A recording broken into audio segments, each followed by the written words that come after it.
Assalamualaikum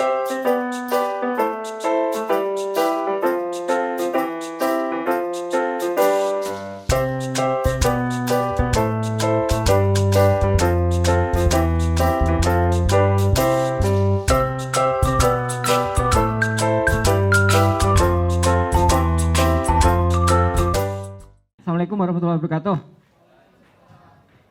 Kita mulai bersama-sama dengan baca basmalah. Bismillahirrahmanirrahim. Nanti selama 2 jam ke depan, topiknya menyiapkan generasi berkualitas. Setelah sama Mbak Nur tadi diajarin caranya. Diajarin nggak? Oh enggak ya? Oh kenapa enggak? Oh enggak bertanya gimana caranya membuat generasi berkualitas. Harusnya kan setelah akad nanti membuat dulu baru nanti kualitasnya setelah punya. Sebelum kita punya, ada baiknya kita mempersiapkan konsepnya apa yang akan kita miliki dalam rangka mempersiapkan generasi berkualitas. Oke, kita akan main-main dulu. Semua perlengkapan yang ada di pangkuan mungkin bisa disimpan di bawah kursi. Sama saya semuanya sudah kenal kan ya? Sudah diperkenalkan. Mungkin kalau ada yang terlambat, mungkin ada belum tahu. Panggilan saya Paman Dodo. Paman, datang dari desa. Saya dari Jogja. Ada yang dari Jogja? Ada? Nggak ada? Oh nggak datang? Nanti honeymoonnya ke Jogja. Ada yang punya rencana honeymoon ke Jogja? Untuk mempersiapkan diri, kita akan cek apakah sudah cukup konsentrasi atau belum. Semua posisi silakan duduk dengan kaki seperti ini. Saya tuh sehari-harinya sama PAUD, sama anak-anak. Saya guru besar, karena murid saya kecil-kecil. Nah, setiap hari saya main tepuk, nyanyi, ada gerak lagu dan macam-macam. Nah, saya ajarkan satu tepuk yang ini salah satu favoritnya anak-anak. Ini juga sekaligus kalau untuk anak-anak melatih konsentrasi. Kalau buat teman-teman ngetes apakah konsentrasinya mengalami gangguan atau tidak. Kalau mengalami gangguan itu ada namanya gangguan konsentrasi atau dalam istilah ABK-nya itu ADD, Attention Deficit Disorder. Ada yang mendalami dari psikologi, dari pendidikan anak usia dini pasti tahu. Caranya begini, tepuk 1, 2, 3. Saya akan berhitung 1, 2, 3. Posisinya tangan ada di pangkuan. Tepuk 1 yang paling gampang, level yang paling mudah. Lihat dulu, tepuk 1 nanti secara kompak, secara serentak. Lakukan seperti ini, rock, tap, rock.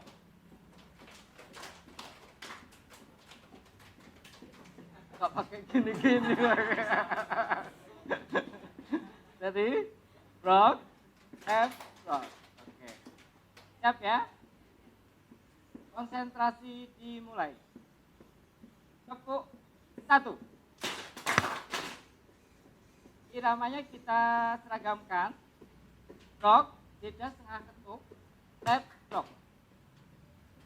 Rock, tap, rock. Oke, good. Konsentrasi dimulai. Tepuk 1. Sekali lagi. Tepuk 1. Masih yang belum lulus. Ini harusnya ada yang bawa listrik ya? Yang melakukan kesalahan downtrack. Kita lanjut ke level 2. Tepuk 2. Tepuk 2 caranya seperti ini. Ini juga masih lebih mudah. Masih mudah. Rock, rock, tap, rock. Semangat ya. Siap. Konsentrasi dimulai. Tepuk 2. Langsung lulus. Oh. Nah, yang ini butuh konsentrasi minimal 75%. Perhatikan baik-baik. Level 3 ya. Oh, yang lebih mudah atau yang sulit? Oh, yang sulit katanya. Saya ikut yang paling. perhatikan dulu, lihat dulu, nanti ingat-ingat polanya, ingat-ingat rumusnya ya. Tepuk 3 seperti ini. Lihat dulu. Rock, rock, tap, rock, rock, rock, tap, rock, rock, rock, tap, rock. Saya ulang sekali lagi. Perhatikan sekali lagi. Tepuk 3. Rock, rock, tap, rock, rock, rock, tap, rock, rock, rock, tap, rock. Oh, sudah tahu berarti rumusnya. Rumusnya adalah 2, 3, 3, 1. Oke. Sip. Konsentrasi dimulai. Tepuk 3.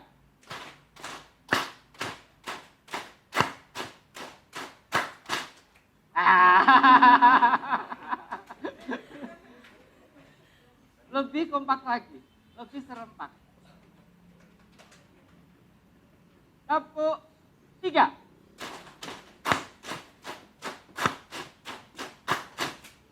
Masih ada yang masih belum benar. Nah, kita lakukan sekali lagi sampai betul-betul semuanya siap ya. Konsentrasi. Tepuk 3. Nah. Oke, yang belum siap kita tinggal saja. Oke, kita akan lebih banyak diskusi kelompok, kita akan lebih banyak nanti sharing, lebih banyak berinteraksi, tanya jawab, nanti juga akan ada sharing pengalaman, paparan minimalis. Oke, nah kita akan langsung bagi menjadi 4 kelompok. Apakah sudah? Atau perlu dibentuk kelompok lagi? Perlu dibentuk kelompok lagi. Nah, kalau gitu 2 kelompok cewek dan 2 kelompok cowok. Masih ingat dengan kelompok yang kemarin? Lupa? Oke, kita mulai dari yang cewek dulu. 1, 2, 1, 2, 1, 2, 1, 2, 1, 2. Kelompok 1 cewek silakan langsung yang di sini. Di sini ya. Yang kelompok cewek yang kedua yang di sana. Sekarang yang cowok. 1, 2, 1, 2. 1, 2, 1, 2, 1, 2, 1, 2, 1, 2, 1. Yang cowok 1 di sini, cowok 2 di sana. Kita akan melakukan pemilihan kepala kelompok, kepala suku. Caranya, ikuti saya. Saya akan berhitung 1, 2, 3. Hitungan 1, telunjuk kanan angkat.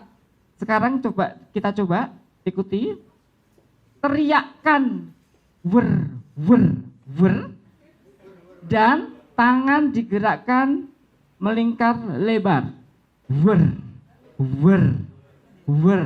Oke, itu hitungan 1. Hitungan 2, teriakkan wer, wer, wer, wer, wer, wer. Lebih cepat. Lingkarannya kecil. Putarkan jari Anda di atas kecil. Nanti hitungan ketiga tunjuk 1 teman di kelompoknya masing-masing. Paham ya? Paham? Oke, siap. Oh, nggak boleh ngecing ya. Siap. Hitungan 1. Wer, wer, wer, wer. Wer, teriakkan wer, wer, wer. 2 wer, wer, wer, wer, wer, wer, wer, wer, wer, wer. 3. Siapa yang paling banyak ditunjuk, itulah kepala sukunya. Oke, sudah? Oke, kalau gitu kepala suku saya panggil. Satu suku, setiap suku mendapatkan 1 flip chart dan 1 spidol. Oke, silakan sudah. Oke. Nah, sekarang sudah boleh, mau lesehan boleh, mau ditempel boleh. Lesehan boleh, ditempel di dinding boleh. Saya punya tugas khusus yang sangat mulia yang hanya saya berikan kepada para kepala suku. Ya. Tugas pertama adalah dengan kekuasaan yang Anda miliki, Anda boleh semena-mena gunakan telunjuk sakti Anda. Siapa rakyat yang nanti akan mewakili presentasi?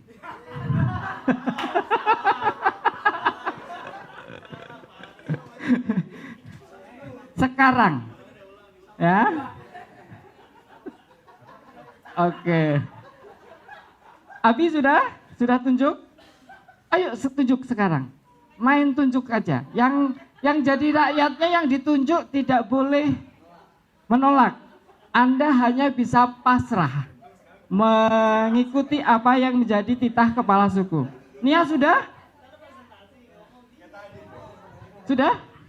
Tunjuk saja satu yang nanti akan presentasi. Siapa? Asya. Siapa namanya? Bayu. Suku cowok satu siapa? Riko. Oke, nah oke. Sudah. Sekarang secara bersama-sama boleh. Kalau misalnya mau membutuhkan spidol kecil tambahan juga boleh. Ada di meja. Tugasnya adalah silakan menggambar. Gambarnya boleh nanti potongan-potongan gitu ya. Judul gambarnya adalah ciri-ciri anak berkualitas. Boleh dikasih judul ciri-ciri anak berkualitas.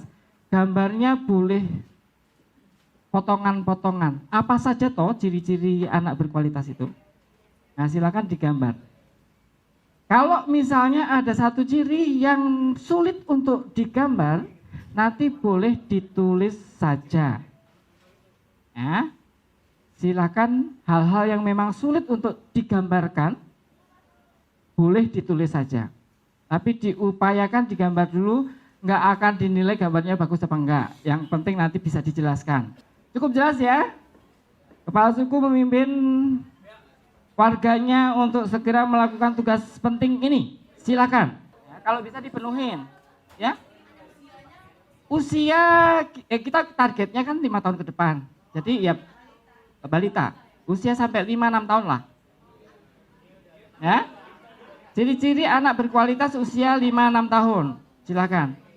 Diupayakan nanti flip chartnya penuh dengan gambar-gambar ya. Wah. Boleh dieksplorasi kata-kata yang mewakili apa dulu. Silahkan tambahkan kata-kata mungkin yang lebih lengkap lagi, dieksplorasi. Boleh dilengkapi dengan kata-kata yang mendukung tentang ciri-ciri anak berkualitas. Pada pinter-pinter gambar ternyata. Gak salah pilih. 10, 9, 8, 7, 6, 5, 4, 3, 2, 1. Oke, time's up. Waktu habis. Silahkan yang tadi dapat tugas presentasi berdiri. Kita mulai dari suku cowok 2. Suku cowok 2 boleh dibantu temannya memegangi gambarnya, lalu presenternya siap-siap mempresentasikan hasilnya ke semua teman-teman di kelas di suku yang lain.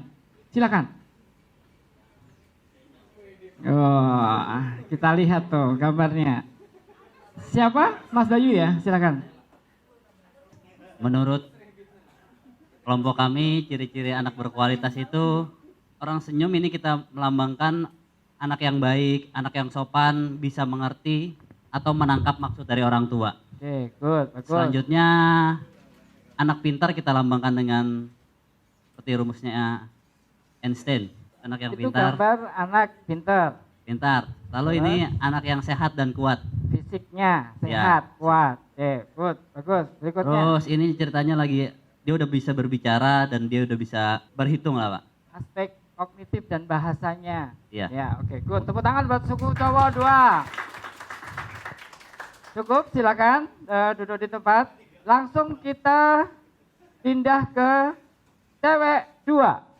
Kalau dari kelompok 2, di sini ceritanya anaknya lagi tunjuk tangan gitu. Jadi Anak yang berkualitas itu anak yang aktif, terus berani berbicara di depan banyak orang. Terus kalau di sini ceritanya ada buku, dia pintar, kebaca. Sini sehat. Terus yang ini ceria, bahagia, jadi berkualitas. Terus kalau yang ini pandai berkomunikasi, jadi dia bisa berkomunikasi sama orang gitu, gak malu. Dua-duanya. Dia kemampuan bicara berbahasanya bagus, sosialnya juga. Ini bagus. Yang ini soleh dan soleha. Soleh dan soleha. Ya ceritanya lagi ngaji. Oh, lebih ke aspek nilai-nilai agama. Ya. Tepuk tangan cewek 2. Maksudnya lebih lengkap lagi. Di presentasi berikutnya kita akan lebih detail lagi mengeksplorasi kira-kira masing-masing aspek ini konkretnya apa saja. Nah, kita dengarkan yang presentasinya cewek 1. Silakan. Kita mau membahas dari kelompok 2 kita ya? Oh, kelompok 1.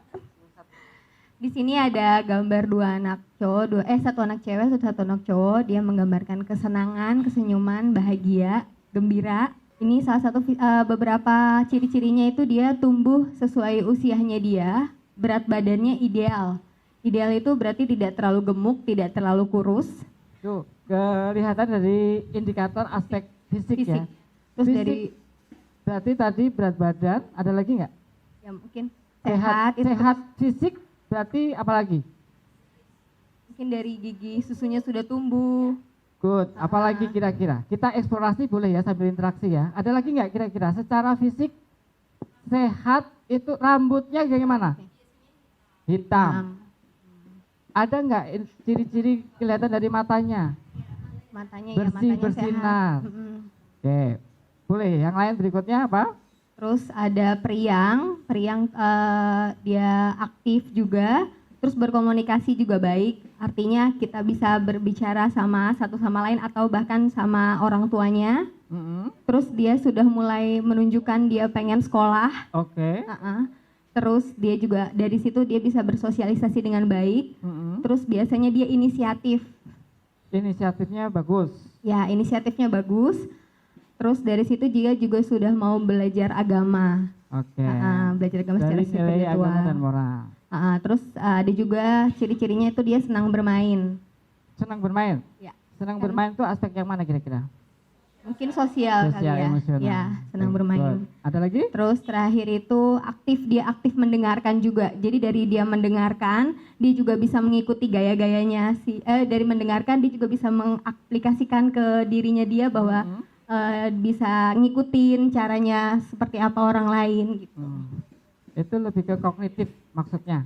Kognitifnya bagus, memperhatikan. Kemampuan pemahamannya bagus. Oke, tepuk tangan suku cewek 1. Kita eksplorasi lagi bagaimana dengan suku cowok 1. Silakan. Baik, terima ini kasih. gambarnya paling penuh. Orangnya ekspresif semua, Pak. Ya, jadi saya mewakili teman-teman di kelompok 1. Ini menurut kami adalah ciri-ciri anak berkualitas, ya. Tadi kan skopnya adalah balita. Kita sebutnya balita kekinian. Oh. Ya.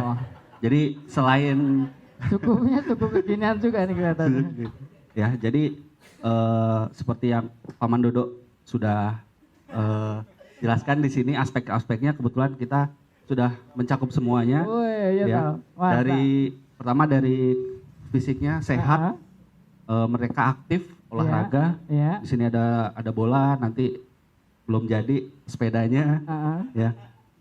Kemudian kalau dari bahasa, selain menguasai bahasa Indonesia yang baik dan benar, juga menguasai bahasa Inggris, Oh, gitu dan juga ya. tidak lupa bahasa Arab. Oke. Ya.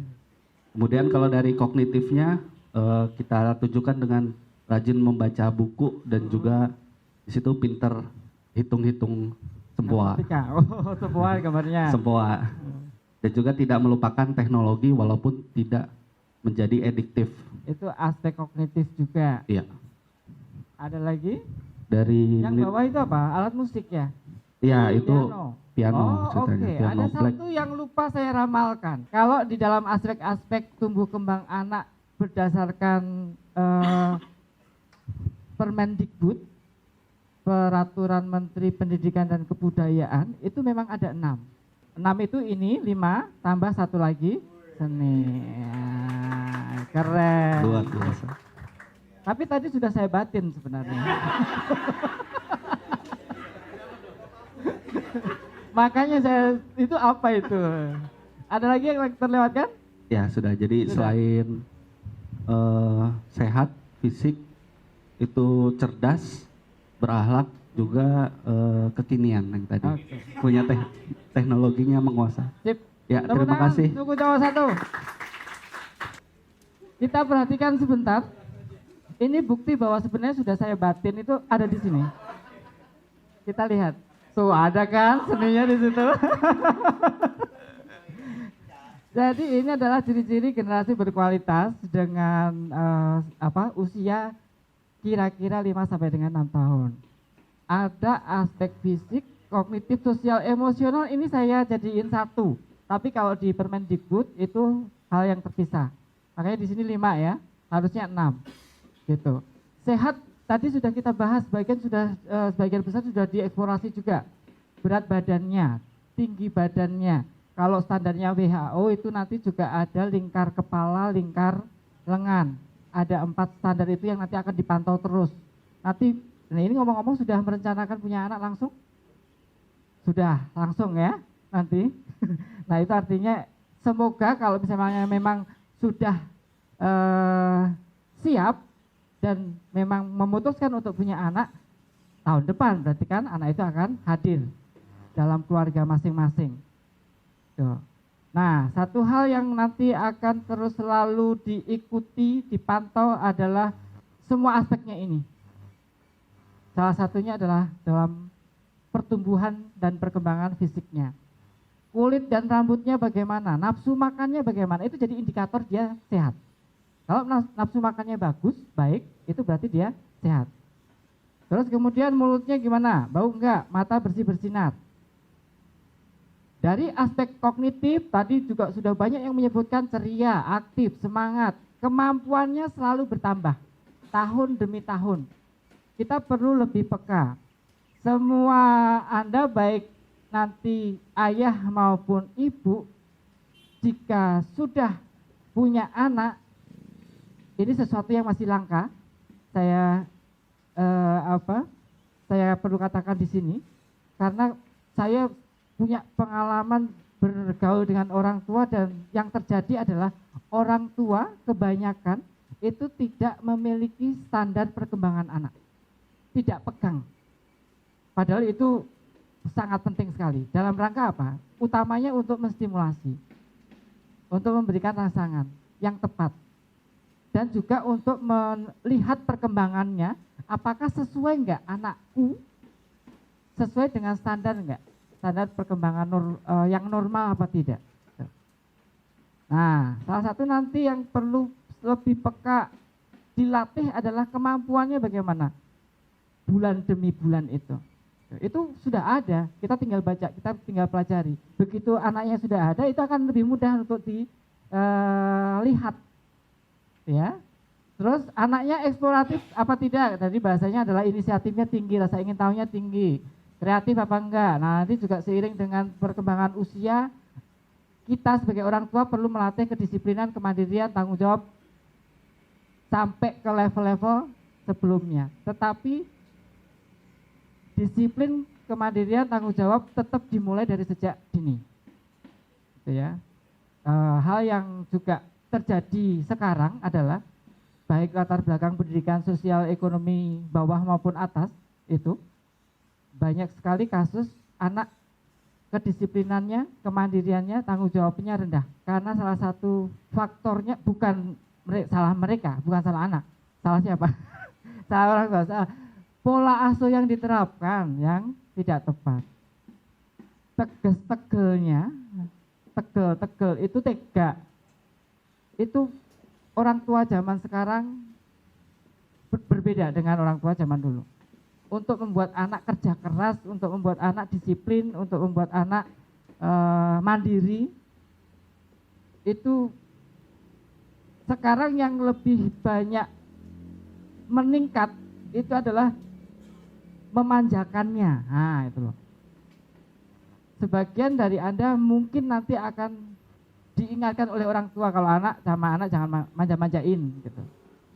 Harus tegas. Nah, pada saatnya mungkin akan menemukan kasus seperti itu. Nah, berikutnya adalah nilai agama moral. Bagaimana nanti kita mengajarkan nilai-nilai agama Islam. Nanti di slide berikutnya ini lebih kita dalami. Dalam kemampuan bahasa tadi lebih secara inti, core-nya bukan kemampuan berbahasa Inggris, Arab, Mandarin, yang lain-lain, tetapi lebih kepada bagaimana kemampuan reseptifnya. Reseptif itu menerima, memahami tadi, pemahamannya, terus kemudian bagaimana kemampuan menyampaikan, nanti mulai dari 1 tahun, tata, itu sudah indikator dia punya kemampuan bahasa yang bagus. 1,5 tahun sudah dada, mama, bu, atau mungkin bunda, gitu. Mam, itu indikator bahwa dia kemampuan berbahasanya secara lisan itu lebih bagus. Dan juga nanti pada saatnya akan ke level dia tuntut untuk bisa nulis. Tahapannya panjang. Nanti kita akan belajar bahwa ada prinsip pembelajaran secara lebih lanjut setelah punya anak. Nah, prinsip-prinsip pembelajaran itu yang perlu Anda teman-teman kuasai. Bahwa belajar itu salah satunya ya, belajar itu bertahap. Mulai dari 0 sampai dengan 6 tahun di Permendikbud itu secara menulis, kemampuan menulis standarnya itu adalah menulis namanya sendiri. Itu motorik halus, memori, terus juga konsentrasi karena dia harus duduk tenang kan. Kebanyakan anak-anak yang aktif, yang terlalu tinggi itu biasanya bukannya tidak bisa menulis, kemampuan menulisnya menjadi rendah karena dia nggak bisa jenak untuk duduk. Tuh. Nah, itu tidak dimulai dari langsung menulis. Ya, nggak bisa kan, bayi dari sejak lahir sudah langsung harus dipegangin pensil. Ada tahapannya. Tahapannya nanti setelah, misalnya indikator anak punya motorik halus itu adalah ketika bayi ditempelin telunjuk itu dia akan apa ini namanya?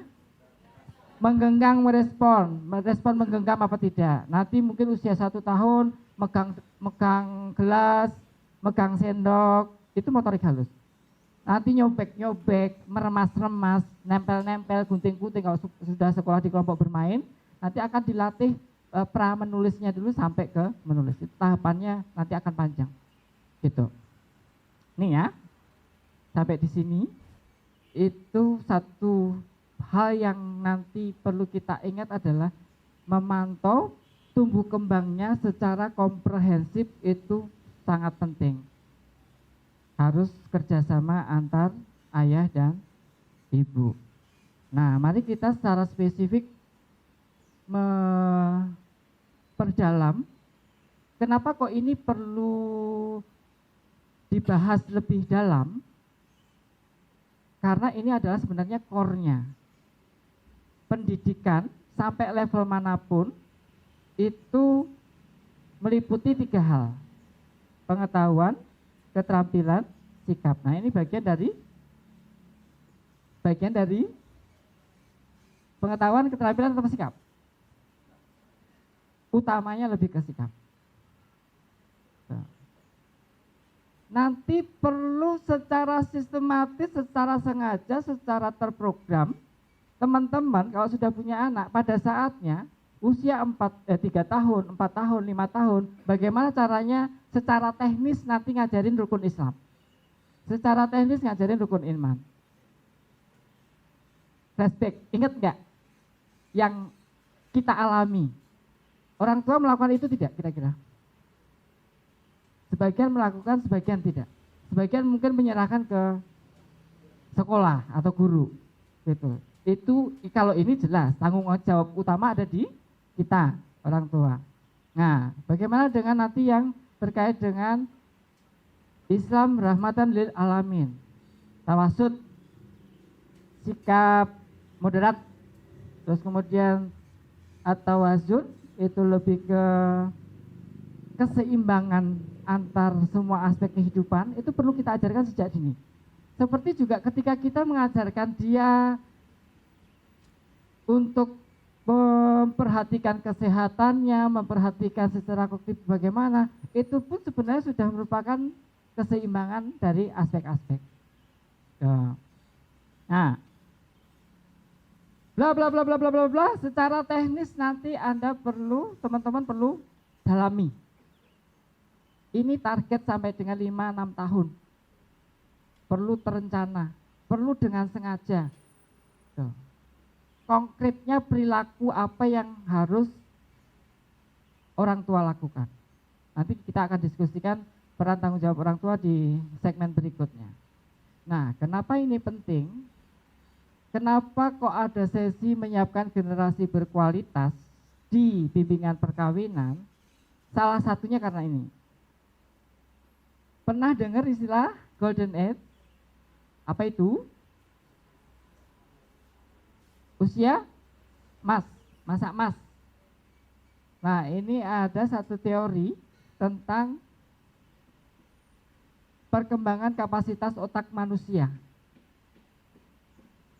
Bisa lihat ya, yang merah ini adalah perkembangan intelektualnya, sementara yang biru adalah secara pertumbuhan fisik otak.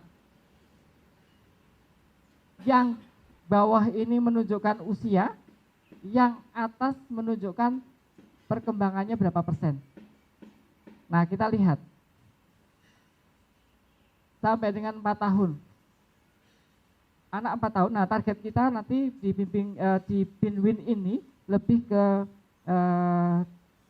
target jangka menengah ya, sampai dengan anak usia 4 tahunan, 4-5 tahun. Perkembangan kapasitas otak manusianya mencapai berapa persen?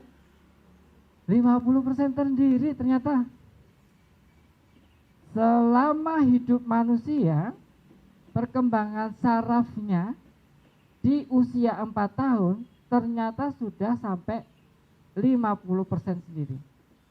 Apapun yang sudah terjadi di 4 tahun yang lalu sampai dengan 4 tahun, dari sejak lahir sampai dengan 4 tahun, tidak bisa dirubah. 50% perkembangan saraf sudah terjadi.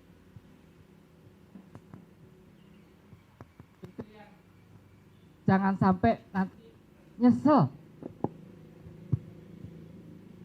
Apakah jadi mantap sorry. Apakah IMD apa tidak? IMD ada yang paham? Ayo apa? Inisiasi menyusui dini. Apa itu maksudnya nanti tanya ya. Terus ASI eksklusif apa tidak sampai dengan 6 bulan. Setetes air putih pun kalau sudah tercampur itu sudah tidak eksklusif lagi. Betul-betul murni, dihindari yang lain-lain, eksklusif 6 bulan dan dilanjutkan sampai dengan minimal 2 tahun. Minimal 2 tahun. Ayahnya, ya nanti bapaknya, ibunya setiap hari nyentuh dia apa tidak, nemenin dia apa enggak, ngajak ngomong dia apa tidak, nemenin main apa tidak, bacain buku cerita setiap mau tidur apa tidak. Itu nanti yang akan mempengaruhi 50% di 4 tahun pertamanya. Sekolah di PAUD apa tidak? Nah itu promosi sekali. Tuh. Nanti salah satu yang perlu didiskusikan adalah kuantitas, kualitas dua-duanya itu mutlak. Sama pentingnya. Kuantitas waktu seberapa banyak baik ayah maupun ibu. Yang kedua adalah kualitas interaksi. Interaksi kemarin Bu Alisa sudah nyinggung rekening bank emosi. Sama ketika berinteraksi dengan anak adalah tidak jauh-jauh dari itu. Ke setiap anak kita punya rekening bank emosi. Interaksinya positif atau tidak? Membuat dia senang apa tidak? merasa disayangi sebagai anak oleh ayahnya atau oleh ibunya apa tidak. Itu nanti terkait dengan kualitas waktu. Nah, kalau saya tidak hanya sampai dengan 4 tahun, sampai dengan 8 tahun, 80% masih golden age. Masih merupakan masa emas sampai dengan 8 tahun. Tuh. Ya, oke? Kita sedikit tambahin tentang anak cerdas sama enggak, itu bedanya apa? Ternyata kalau kita lihat tempurung otak dibuka, itu strukturnya memang beda. Tuh. Yang pertama adalah jumlah sel otaknya ini loh. Itu memang beda jumlahnya. Dari sejak lahir ada faktor genetis dari kedua orang tuanya. Bapak, ibu, kakek, nenek, mbah buyut, itu juga masih punya pengaruh. 3 generasi ke atas itu pengaruhnya masih cukup signifikan, cukup besar. Tapi yang paling besar ya bapak ibu kandung langsung gitu. Begitu lahir, nanti lingkungan akan lebih banyak berperan juga. Tuh, termasuk nanti gizinya, termasuk yang tadi ASI, kasih sayang diberikan, kebersihan, kesehatan, daya tahan tubuhnya bagaimana ya. Nah itu faktor-faktor lingkungan nanti akan mempengaruhi. Ini baru lahir, ini 3 bulan, ini 2 tahun. Salah satu yang membedakan anak pintar sama enggak itu tadi adalah jumlah sel otak atau neuron. Yang kedua, anak pintar sama enggak itu juga yang membedakan adalah antar sel otak. Ada yang kuliah di kedokteran mungkin. Apa namanya? Sinapsis, sambungan otak, sel otak satu dengan sel otak yang lain. Itu ada serabut otaknya. Ibarat pohon, itu akarnya lebat. Akar yang lebat itu menyimpan air yang banyak. Nah itu gambaran seperti otak, ketika dia serabut otaknya banyak, artinya dia menyimpan banyak data. Gitu. Sehingga dia nanti akan semakin pintar. Ini setelah 2 tahun, ini setelah 8 tahun ke atas. Sudah begitu kompleksnya. Tadi, yang membedakan anak pintar sama enggak. Dan bagaimana nanti membuat anak menjadi punya kecerdasan yang lebih optimal, nanti kita diskusikan di aktivitas yang kedua. Oke. Nah, ini satu lagi ya. Ini yang tadi saya katakan bahwa mendidik sampai dengan dari PAUD sampai dengan perguruan tinggi ada 3 hal yang jadi satu paket. Pengetahuan, keterampilan, sama sikap. Di level TK, SD, bahkan sampai dengan SMP, porsi yang paling besar sikap. Apalagi yang di sini nih. Ini kalau misalnya teman-teman melihat, menilai, mengira-ngira berapa persen? Kira-kira? 85 ya, sampean? 70 sampai 80-an lah. Fokusnya di sikap. Baru prosentase berikutnya aspek keterampilan. Prosentase yang paling kecil di level TK PAUD TK, itu adalah pengetahuan. Pengetahuan itu ini merah. Wah, rambutnya hitam. Ini di atas, ini di bawah, itu pengetahuan. Keterampilan itu gunting-gunting tadi, nempel-nempel itu keterampilan. Bisa pakai baju, itu keterampilan. Bisa lempar, bisa lari, bisa nendang, bisa naik sepeda, itu keterampilan. Bicara, kemampuan bicara itu keterampilan bicara. Tapi bicara dengan santun, bicara dengan baik, itu lebih ke aspek sikap. Sikap itu, nah nanti ini sedikit tambahan, apa yang nanti teman-teman perlu biasakan di usia dini sampai dengan 5-6 tahun, pembiasaan apa yang terkait dengan sikap. Nah itu dia, sekilas saja. Ada banyak sebenarnya.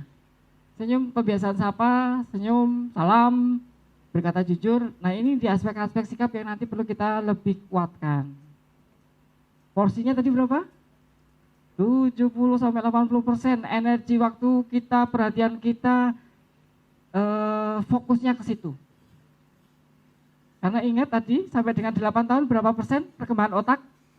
80. 80 itu artinya apa? 80% nanti akan mempengaruhi sepanjang hayat. Kapasitas otak manusia tadi di situ di grafik tadi digambarkan sampai mencapai 100%-nya di usia kurang lebih 18 tahun. Ada yang masih 18 tahun? Belum boleh daftar kan? Itu artinya apa? Kalau udah 18 tahun itu udah mentok sebenarnya. Potensi kecerdasan manusianya itu udah mentok. Antara sel yang baru dengan sel yang mati itu udah stabil. Nah, sementara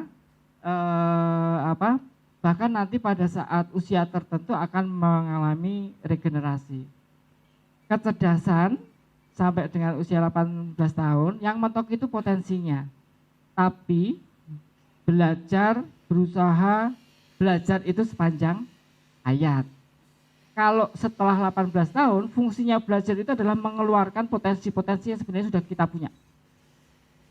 Yang berdasarkan penelitian populer, kita itu hanya menggunakan kurang lebih 4 sampai dengan 10%-nya saja sehari-hari ini dari kemampuan yang kita miliki. Nah, sisanya berarti berapa persen? 90% tidur nyenyak, pasif. Karena apa ya? Karena itu nggak kita pakai, tidak baca buku, tidak melatih diri, ditambah lagi mungkin juga dengan pikiran-pikiran negatif, aku nggak bisa, aku mampu dan segala macam. Itu yang akan membuat kemampuan otak itu menjadi pasif. Oke, baik. Sampai dengan di sini apakah ada pertanyaan? Tidak ada? Oke. Oh, ada, silakan. Oke, terima kasih Pak untuk kesempatannya. Sebenarnya ada hal yang sepertinya saya pengen tahu. Kebetulan kalau di luar negeri kan sudah biasa ya Pak untuk sexual knowledge itu kayak untuk kepada anak ya, ini konteksnya terhadap anak. Kalau di Indonesia masih dianggap tabu. Tapi menurut saya itu adalah hal yang penting ya untuk mengenalkan jenis-jenis sentuhan kayak gitu kan. Nah sebenarnya kalau ada nggak sih Pak penelitiannya atau di Indonesia gitu sebenarnya untuk pengenalan seksual atau abuse ya, terutama sexual abuse untuk menghindari anak-anak kena sebagai korban itu tuh di usia berapa?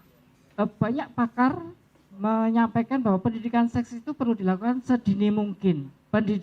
Kalau dengar kata pendidikan seks itu setiap orang masih punya persepsi yang berbeda-beda karena punya latar belakang yang berbeda-beda. Nah, ketika kata seks saja sudah menimbulkan konotasi negatif. Apa yang ada di kepala teman-teman ketika dengar kata seks? Harusnya jenis kelamin. Nah, kalau dalam bahasa Inggris kan ada sexuality. Kalau dalam bahasa Indonesia menjadi seksualitas. Artinya adalah pendidikan seksualitas adalah pendidikan yang terkait dengan segala hal yang terkait dengan keberadaan jenis kelamin. Prinsipnya pembelajaran itu bertahap. Mulai dari usia 3 tahun, kamu cowok apa cewek? Itu kan udah memperkenalkan identitas diri. Itu terkait dengan, itu udah pendidikan seks. Gitu.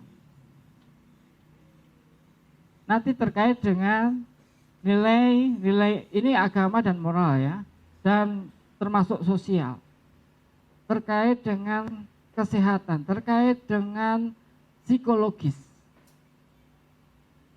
apalagi nanti kalau sudah mulai remaja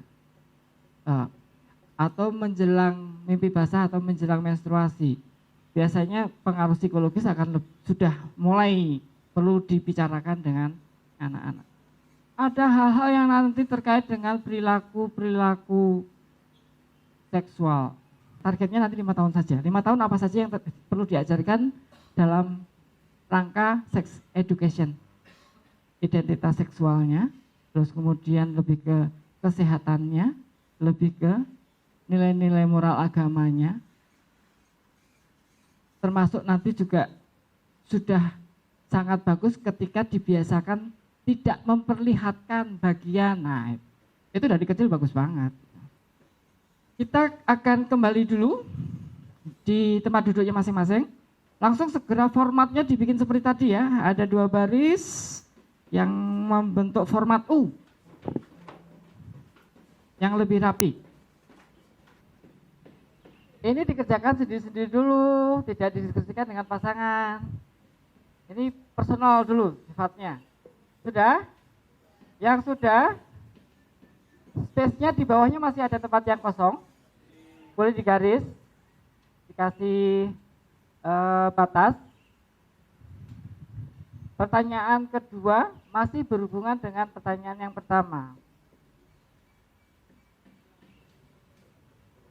Pertanyaannya adalah, lalu aku sebagai orang tua, apa yang harus aku lakukan untuk mewujudkan harapanku terhadap anakku itu? Paham ya? Apa yang perlu kita lakukan sebagai orang tua untuk mewujudkannya?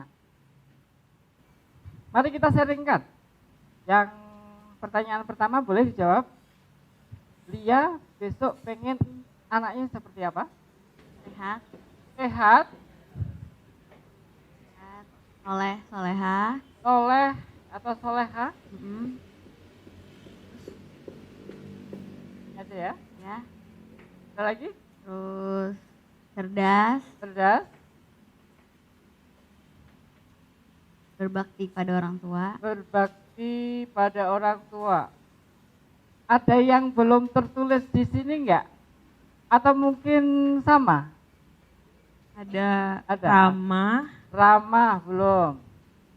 baik tingkah laku dan bahasanya atau pendidikannya. Baik. Dalam kurung tingkah laku dan bahasa. Sudah? Cukup? Ya. Cukup. Oke, sekarang wakil calon ayah. Ada tambahan? Untuk yang anak soleh, Anak soleh sudah ya? sudah ya. Kemudian yang tambahannya paling di sini kayak rajin, suka Rajin, belum masuk ya? Rajin. Ada suka, lagi? suka menolong sesama teman, Wah, baik hati, suka Baik hati. menolong, suka Ah. menabung. tidak sombong, Harus tambah-tambahin sendiri. berpendidikan juga yang baik. Berpendidikan. Kalau saya sih pengennya anak yang paham agama, hidup Paham bersosial, agama itu boleh nggak diwakili Soleha. dengan soleh? masuk soleha, Masuk soleh ya? mampu hidup bersosialisasi Sosial, belum ya? Oke, sosial baik. dan memiliki wawasan yang luas. Masuknya ke cerdas Wawasan mungkin. yang luas itu masuk ke cerdas. Cerdas Cerdas tuh sudah di atas belum? rajin. Sudah. Good, bagus. Nah, oke, baik. Sekarang kita beralih ke orang tua impian. Kita kembali ke Lia. Tadi. Pengen punya anak impiannya sehat, soleha, sama cerdas tadi ya. Nah, orang tua impiannya apa yang harus dilakukan supaya sehat? Supaya sehat, memberikan makanan yang sehat dan halal juga yang pasti. Makanan yang halal dan sehat. Teman-teman setuju bahwa orang tua perlu memberikan makanan yang halal dan sehat supaya nanti anaknya sehat. Apalagi yang harus dilakukan? Orang tua impian apalagi supaya anaknya sehat? Ada lagi nggak yang tertulis? Untuk yang sehat itu aja dulu. Oh, yang sehat ini saja. Heeh. Yang soleh ada? Untuk supaya biar jadi soleh-soleha, memberikan dan mengajarkan dasar-dasar ilmu agama dari Oke, dari mendidik kecil. dasar ilmu agama sejak kecil. Good, bagus. Betul? Oh, nyambung ya? Bahwa ketika kita sebagai orang tua nanti melakukan upayanya, nanti hasilnya akan kita dapat. Setiap kriteria anak impian yang kita harapkan itu menimbulkan prasyarat. Itu akan terpenuhi jika kitanya dulu yang harus lakukan kerjanya. Oke, kita beralih ke cerdas. Cerdas di situ juga ya. Cerdas yang lain ada? Saya tanya ke teman-teman semua, kalau pengen anaknya cerdas, apa yang harus dilakukan oleh orang tua? Pendidikan. Memberikan, apa yang diberi? Mendidik. Mendidik. Mendidik, oke boleh. Ada lagi nggak? Satu hal, upaya yang dilakukan boleh lebih dari satu? Boleh. Ada banyak harusnya kan? Selain mendidik apa? Supaya anaknya cerdas. Gizi. Supaya cerdas ya gizinya juga harus baik dong. Apalagi memberi kesempatan untuk, lebih tepatnya untuk bereksplorasi ya. Jadi salah satu hal yang juga mungkin akan banyak dilakukan oleh orang tua dan yang mungkin nanti juga perlu Anda kontrol, itu adalah karena saking sayangnya, saking khawatirnya orang tua anakku terjadi apa-apa yang tidak diharapkan, itu biasanya akan ada banyak larangan. Dan larangan itu akan menghambat eksplorasi. Karena eksplorasinya dihambat, akhirnya ini jadi tidak terwujud. Banyak sekali anak-anak yang nggak boleh ini, nggak boleh itu, kotor sedikit, harus bersihin. Ya, gitu. Banyak sekali yang seperti itu. Akhirnya ingat bahwa semua informasi tadi yang berkaitan dengan kapasitas otak ya, semua informasi stimulasi masuk ke otak itu pintu masuknya ada 5. Lihat, dengar, sentuh, termasuk seluruh permukaan kulit, cium, sama kecap. Ada satu fungsi itu terhambat, itu juga nanti menghambat kecerdasan. Makanya tadi juga kita perlu pantau aspek-aspek fisiknya. Sampai dengan di sini paham nggak? Jadi setiap kali kita punya impian, kitanya harus konsekuen dengan apa yang kita impikan. Kita harus punya upayanya untuk mewujudkan impian-impian itu. Anggo. Semoga ngangguk-angguknya karena paham bukan karena ngantuk. Oke, kita selingan sebentar. Selingan apa? Permainan. Permainannya, tuh langsung aktivitas kayaknya lebih seru deh. Jadi ini duduknya sudah berpasangan dengan pasangannya masing-masing ya. Semuanya membawa alat tulis, ada. Terus kemudian ada buku yang masih bisa dicoret-coret, kertas yang masih dicoret-coret. Satu-satu, setiap peserta satu kertas. Pakai kertas yang barusan juga boleh kalau halaman sebaliknya kosong. Nah nanti setelah ini akan saya berikan satu pasang satu. Sekarang silakan duduk, tempat duduknya digeser sedikit jadi agak saling membelakangi dengan pasangannya. Nah ini posisi yang lagi berantem. Posisi yang lagi marah-marahan sama pasangannya. Oke, sudah ya, sip. Nah, ini setiap peserta lakukan sendiri-sendiri dulu tanpa ada proses diskusi dengan pasangan. Tuliskan, boleh ditulis judulnya, 3 prinsip mendidik anak. Artinya, teman-teman menuliskan 3 yang paling dianggap penting dalam hal mendidik anak yang nanti harus dipegang. Sedikit saya kasih gambaran. Prinsip itu seperti ini. Ini saya lempar ke atas, apa yang terjadi? Kenapa jatuh? Karena hukum gravitasi. Prinsip itu analoginya seperti hukum. Hukum yang dimanapun, kapanpun tidak boleh dilanggar.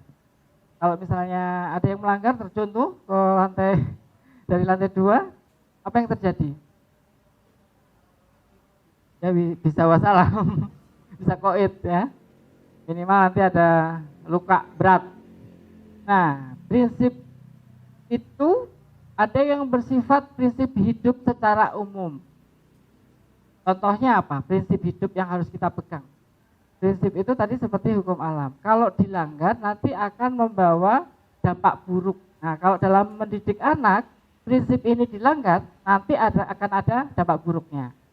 Gitu. Dimanapun, kapanpun mesti dipegang. Tidak boleh dilanggar. Contoh prinsip-prinsip hidup apa kira-kira? Yang kapanpun, dimanapun, siapapun yang kalau itu kita dipegang, itu akan lebih selamat. Ya, boleh. Ke tauhidnya ya. Terus apa? Ada lagi? H. Prinsip berbuat baik. Prinsip memberi. Prinsip empati. Dalam hal bersosialisasi, prinsip empati dipegang. Pasti akan lebih banyak punya teman nanti. Prinsip kerja keras.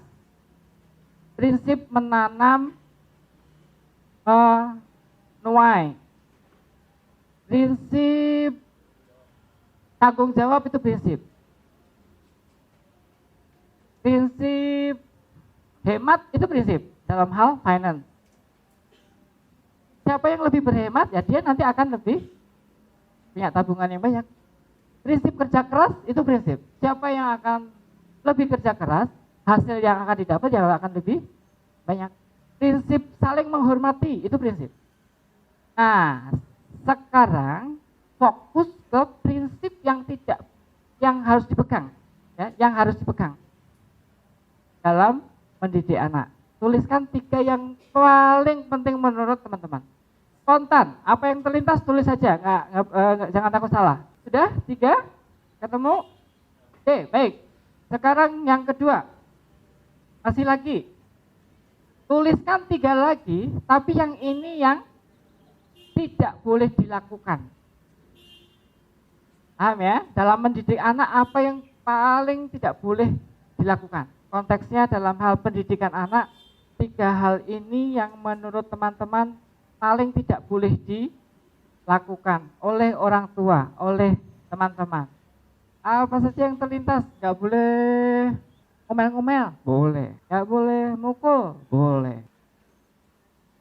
Nah, sekarang posisi duduknya silahkan udah mulai berdamai. Sudah boleh bergeser, saling miring supaya saling bisa melihat. Setiap pasang posisinya diatur supaya bisa saling melihat.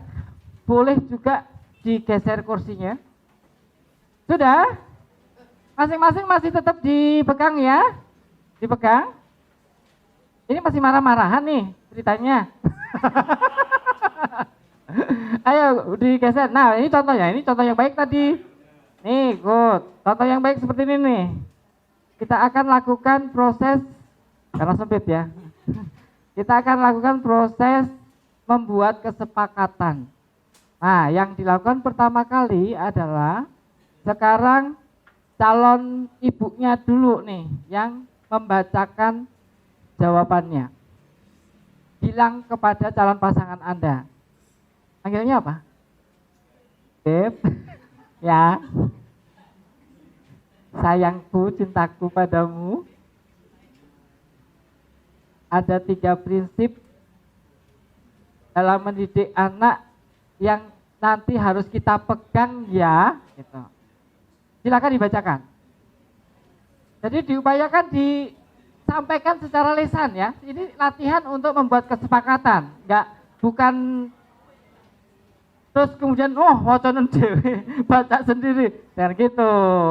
Bacakan. Ini latihan bersepakat. Jadi harus menyuarakan apa yang ada dalam pikiran kita, ide kita, hati kita. Kalau sudah langsung beralih ke calon ayahnya. Calon ayahnya sekarang gantian menyampaikan hasil jawabannya. Oh kan sudah mulai ada yang berantem.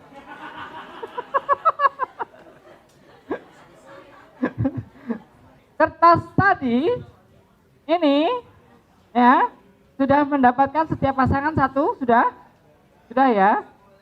Silakan membuat kesepakatan.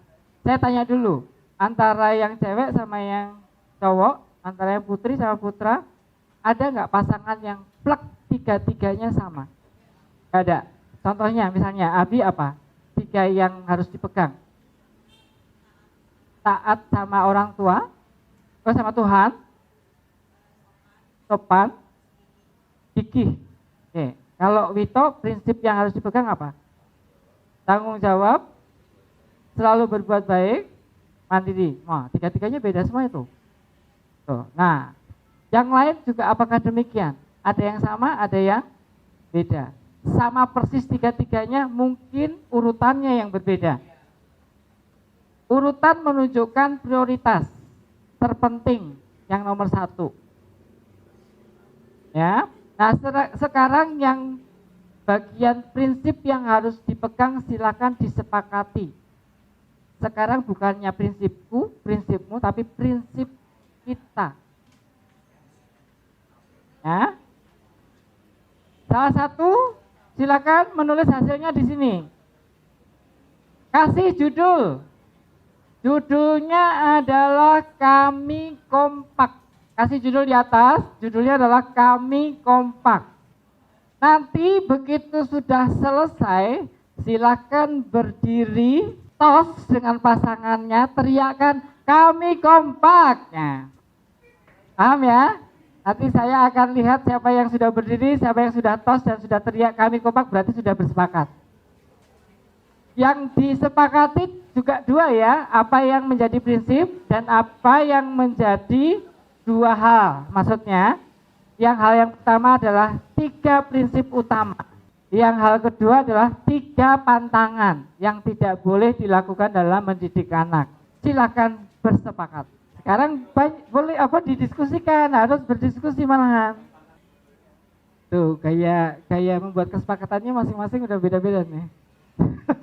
Ada yang sambil ketawa-ketawa, ada yang tegang. Ada yang belum bisa melakukan hari ini karena pasangannya tidak hadir.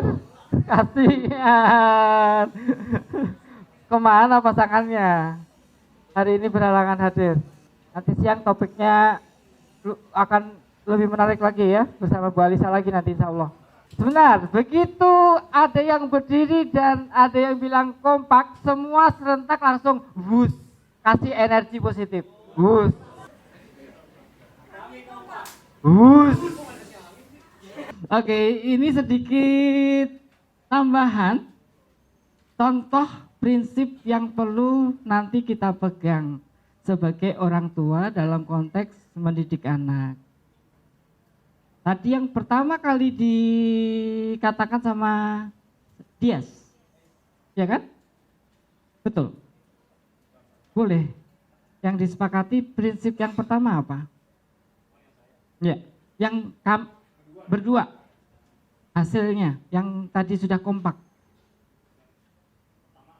Ya, tanggung jawab, konsisten. Konsisten masuk ya? Oh, ini hanya sekedar contoh, tiap pasangan punya prioritas yang berbeda-beda, itu sah. Selama kompak itu jauh lebih bagus. Ya. Fokus utama sesi ini justru di situ. Seperti yang dikatakan sama Bapak Lukman kemarin. Sampai kakek nenek kita nggak akan bisa kok menyamakan apapun dengan pasangan kita. Nah, dalam hal ini prinsip yang kita pegang nanti dalam menghadapi sehari-hari sampai dengan anak kita remaja, itu juga akan tetap selalu ada perbedaan. Perbedaan sudut pandang, perbedaan respon, perbedaan nanti sikap orang tua kita, ayahnya atau ibunya. Nah, yang diperlukan adalah membuat kesepakatan. Nah, kalau kesepakatan, Anda beruntung bikin kesepakatan sebelum punya anak. Banyak orang tua yang sudah punya anak, udah brojol, anaknya udah gede, belum juga buat kesepakatan. Akhirnya yang jadi apa? Capek, berantem, anak jadi sumber. Jadi salah satu sumber konflik, gitu. Karena responnya berbeda, sikapnya berbeda. Nah, ini ada beberapa contoh modeling. Modeling itu prinsip. Modeling itu juga bisa diartikan you go first. You artinya kamu, go pergi, first duluan. Ada yang dari Jawa Timur, artinya berarti minggato kono dhisik. Bukan. Artinya adalah segala sesuatu yang kita inginkan terjadi pada anak, dia harus kita lakukan lebih dulu. Gitu. Berikutnya tadi konsisten, tegas, bukan keras, komunikasi positif, nanti ini lebih ke masalah teknis. Wah, sudah ada. Saatnya kita menyelesaikan sesi ini, nah prinsip-prinsip ini jadi kesimpulan bahwa ada hal yang banyak nanti perlu kita sepakati, bahkan nanti dalam proses perjalanannya setelah punya anak, kemungkinan akan ada perubahan-perubahan kesepakatan setelah menemui kasus-kasus sehari-hari. Gitu. Nah, yang lebih penting adalah keterampilan kita menegosiasikan dengan pasangan. Begitu ya. Ada yang bertanya? Tidak. Mari kita akhiri sesi ini dengan membaca hamdalah bersama-sama. Alhamdulillahirabbil alamin. Kurang lebihnya mohon maaf. Kita ketemu lagi di sesi akhir, sesi yang paling menyenangkan, yaitu sesi penutupan. Akhirul kalam. Wassalamualaikum warahmatullahi wabarakatuh.